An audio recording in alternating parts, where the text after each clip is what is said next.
रानी हो, एक काम कर तू ना, खूब उठलाली लगाई के गाँव के जितना मुर्गा हम कुल के पटाई के लिए आवा करे चलवा। हाँ गुरुदेव सही कहा था। हाँ एकदम सही। सुना, अंडा तू रोज रोज मत दा, हम अंडा तुमसे रोज ना मांगत है, देखा चिल्ला के।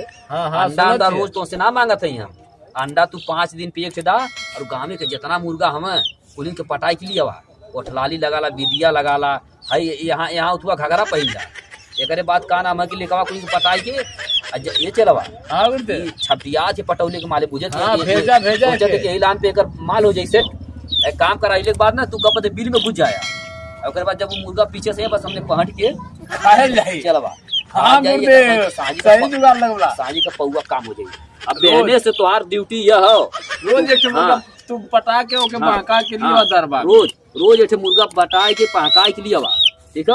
रोज हम एक ठंडी में 5 खाए ये अब्बा से के इतना अपन हट धैले, देखा कैसे काथे जल्दी छोड़ा, जल्दी पटाई के लिए आई। अरे गुरुदेव काज हो गई लिए पार्टी हम जल्दी कराई गरम जल्दी से बलाई के लिए हम लोग को पेट भुखायल है, ना पटाई के लिए तुम तुहरा घेंटी काटे भी जान लिया।